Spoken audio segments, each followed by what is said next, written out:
Good evening, Jayhawks. Thank you.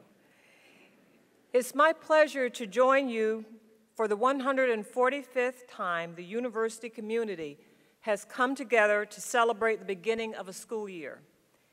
It's a time that we reunite with our colleagues as well as welcome new students, faculty, and staff to the university. And this year, we also welcome new academic leaders. Our provost, Jeff Vitter, Danny Anderson, Dean of the College of Liberal Arts and Sciences, and Robert Walzell, Dean of KU's newest school, the School of Music. Convocation is a fitting time to talk about what it means to be part of a university community, to be a citizen of what we call the Jayhawk Nation. Just like citizens of a country, we each have certain rights and responsibilities as members of this very special nation. Now, there's no formal oath of citizenship to join unless you count the Rock Chalk Chant or the Alma Mater, but just because there's no formal oath does not mean that we take our membership in this community any less seriously. If you are faculty, staff, or administrator, you have a responsibility to our students. We have a responsibility to our students, to our colleagues, to the people we serve here in Kansas and around the world. This university was founded to pursue and then to share knowledge for the benefit of all. And you've heard this theme echoed already several times this evening. As members of the faculty and staff, you carry out that mission every day in your classes, in your work with students, and the support that you provide them so that they can achieve their academic goals. But you also carry out that mission in your commitment to scholarship.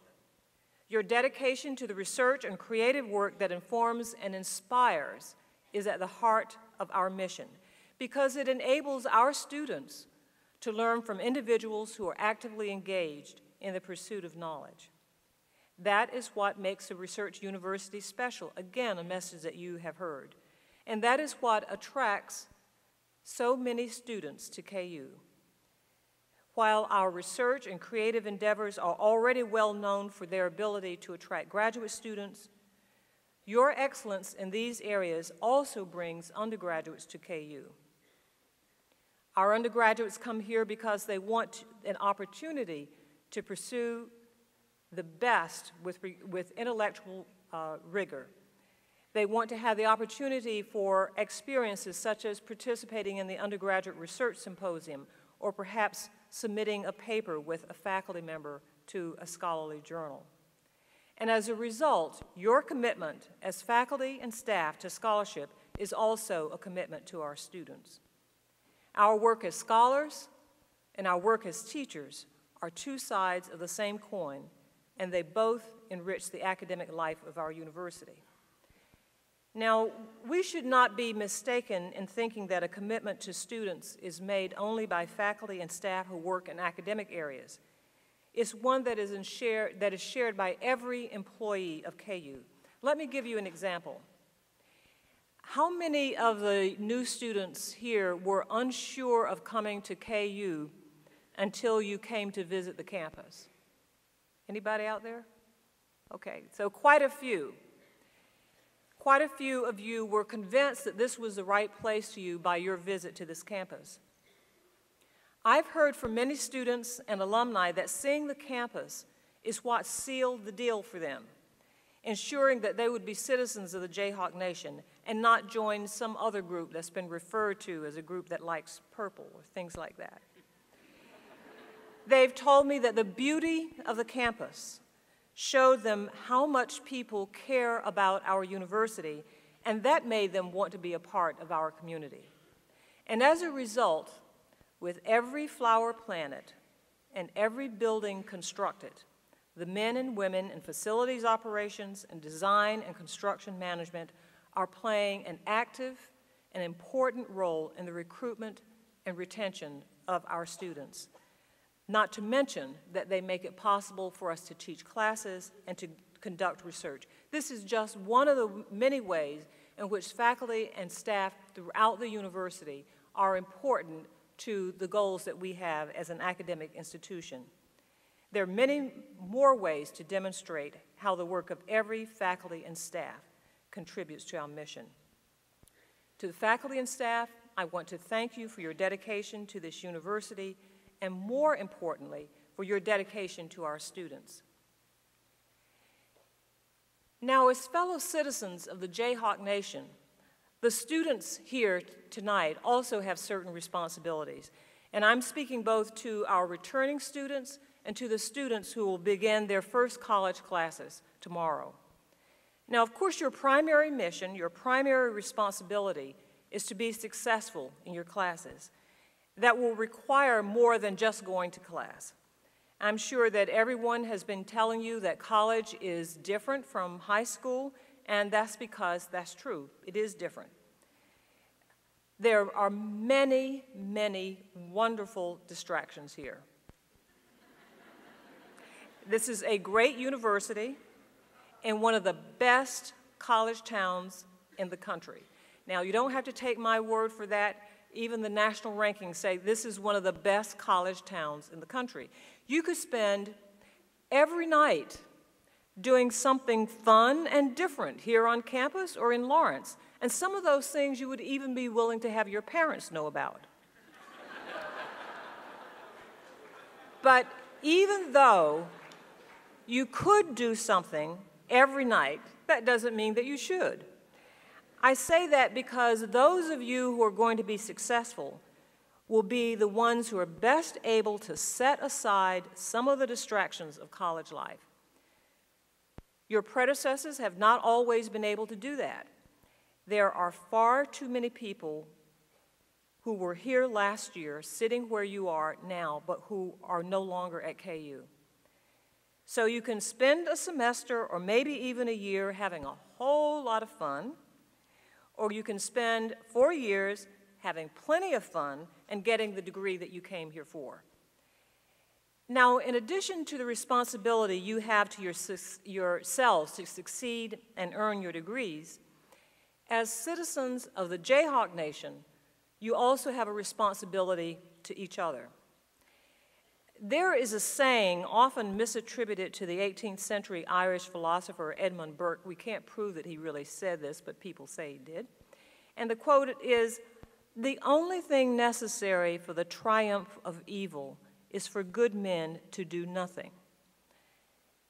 We want to update that statement to say, all that is necessary for something tragic or life-changing or even life-ending to happen is for a good friend to do nothing. When something bad happens on this campus, all too often alcohol is involved.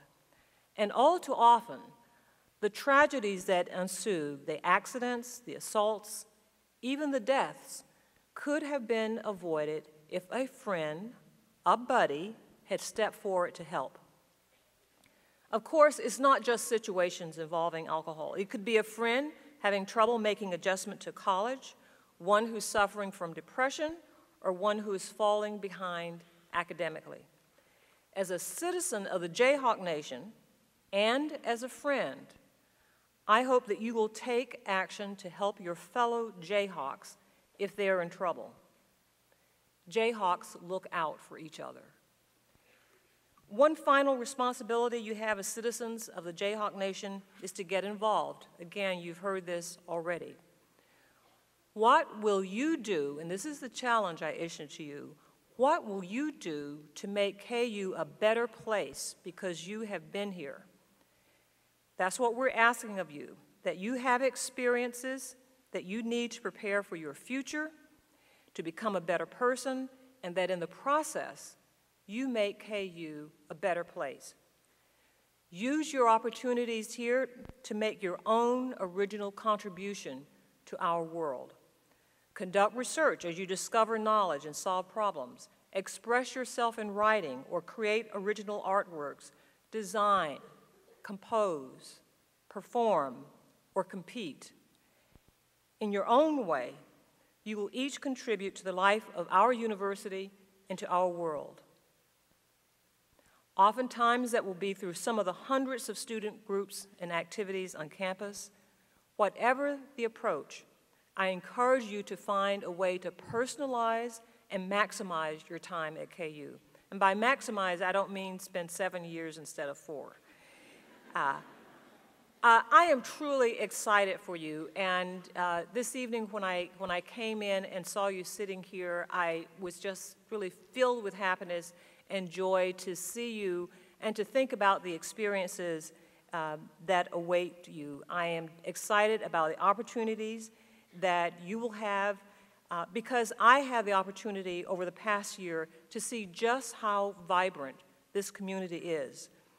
By taking part in KU Hillel's Rock Chalk Shabbat, celebrating Diwali with the Cultural Indian Club, seeing students dance and sing for charity at the Rock Chalk Review, touring the beautiful Art Center in Greensburg that was created by Studio 804, watching the University Dance Company express creativity through dance, and seeing our students excel in academic competitions in every discipline imaginable. Learning about the dedication of the students who take part in alternative breaks, and of course, hearing the Rock Chalk chant echo throughout Allen Fieldhouse for yet another Jayhawk victory, one after the other. All of these are part of the KU experience. Even a simple walk across our campus can be an adventure with art, some of it formal, some of it in chalk, and the people you encounter along the way all reminding you what a special place we call home, the capital of the Jayhawk Nation. Being a citizen of that nation opens countless doors for you here on campus and after graduation, and you've heard from Michael, wherever you go, you will join a network of hundreds of thousands of Jayhawk alums. I encourage you to take advantage of the opportunities you will have in the coming days, months, and years, but also remember that being a citizen of the Jayhawk Nation comes with responsibilities to yourself and your fellow Jayhawks. This is truly a special university because of the faculty and staff who are here, the alumni who have graduated from here, and now because of you. Thank you for choosing University of Kansas. The best of luck for a successful beginning of the school year, and Rock Chalk.